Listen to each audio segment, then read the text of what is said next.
All right, so first, Toyota blows through tariffs for record global sales in 2025 on hot U.S. demand from Automotive News. Yep. 2025 was a hot sales year. We talked about it last year. It was really the hottest sales year on record since 2019. And of course, COVID kicked that fire ant hill over real quick. Yeah, I was actually approached by a company out of Las Vegas that wanted me to go hit the Toyota stores a couple of years back in the bi-state area here in Missouri, Illinois, and wanted me to be the front man to procure their big SUVs for sale that were going to go overseas. Well, that violates a problem that Toyota has, that sales have to remain domestic and stay in the country, that kind of thing. I'm sure there's a handful of, transact, but they don't want it to be any kind of a standing policy. And when they first told me about this, I contacted a bunch of stores and they had inventory on the ground. And it's like, you don't understand the way the car business works in Missouri and Illinois. Unless you're the buyer, the dealers really aren't going to give you time of day. It's not the way they operate, not the way they function. Toyota has been blessed, obviously, with the last decade or so, especially with having some of the hottest brands on the market. And so high demand and dealerships were, hurting for inventory. And with them, something that something about here in the St. Louis area, a dealer that was down on South Kings Highway, who was probably in second to last or last place, is now the last 2 years been the number one Toyota store in the St. Louis market because they moved their location right off of Hampton and 44.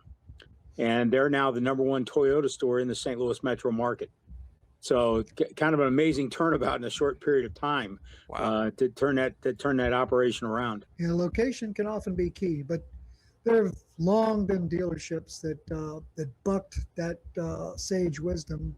Mm-hmm. We're able to turn really obscure locations into nationwide powerhouses. Right. But yeah, so it works both ways, and there have been those sad hapless dealers that were located at the crossroads of like two major locations in a prime neighborhood and couldn't sell chocolate bars to a diabetic. Yep. Toyota's sitting obviously in a very good position right now. Sales are up. Their CSI is good. Their reviews when it comes to quality and everything else from the number of third-party sources, they're still right up there at the very top of the list. So they're firing on all cylinders, that's for certain. Yep, except for their electric cars, which I guess are spinning on all armatures or something. We have to come up with a new phrase for that. I just came up with that, spinning on all armatures. I think that works. Well, it's accurate, that's for certain.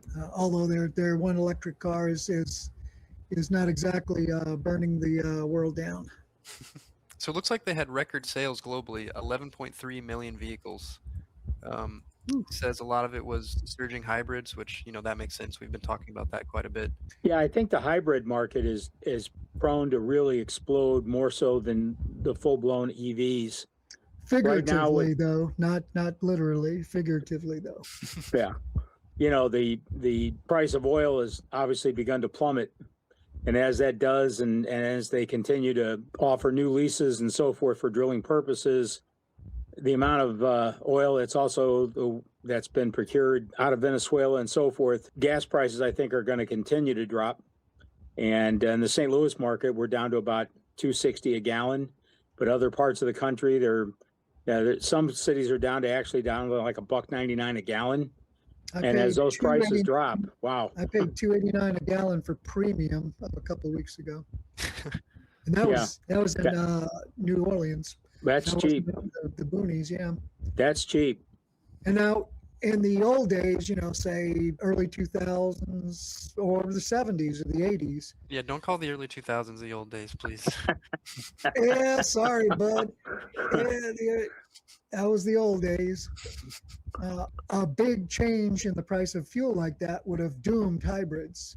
Mm-hmm. Now, it does have an effect on full electrics, but people, number one, they want to cover their bases. They want to make sure that they hedge their bets. But also, who doesn't like, taking only 5 minutes to fill up and having it only hit your pocket $20 and then driving for most of the week. So Right.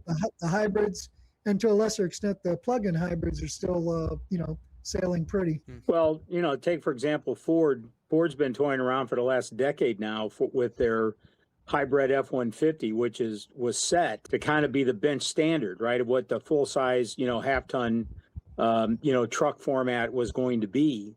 And they had some models that, combined fuel economy were, going up into the mid to high 20s for a half ton truck, which is, off the chart, right? So, then everything started moving towards, we hit COVID, and then you had fuel prices going up, 6 years ago, 5 years ago. And, it kind of put all that on a back burner. They introduced the Lightning, and that's great. And it's fantastic. And it's a great tool if that's what you need.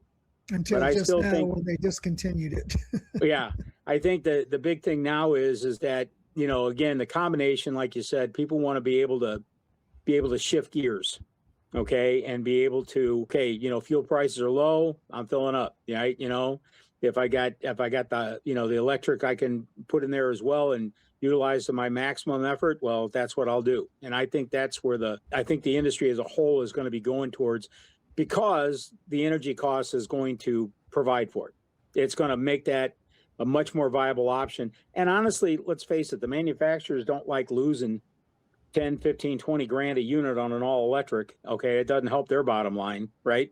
So, I mean, I think that the hybrid is definitely going to emerge out of this whole thing, I think, in the next few years as the number one platform. Yeah, and I think Toyota probably had the most rational explanation, is that if you have to mine, so many pounds of lithium, Mm-hmm. refine it, so many pounds of cobalt, and all these Yep. other hard to get materials, why not put it into 10 cars that would get 40, 50 miles per gallon instead Right. of putting it into one electric?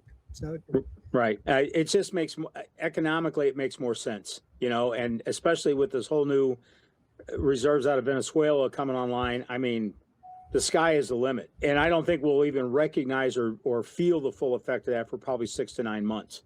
But when that finally comes to realization, and maybe we got gas around the country at $1.90 to $2.10 a gallon, you know what? Everybody's going to say, yeah, that hybrid looks real good. I think that's the way I want to roll, For sure. Yep. So either that or bring back the 440 with a 4-barrel in the Charger. Sure. Thanks for watching. If you liked the video, hit the like button, subscribe for more, and drop a comment below. We'd love to hear from you, and it really helps out.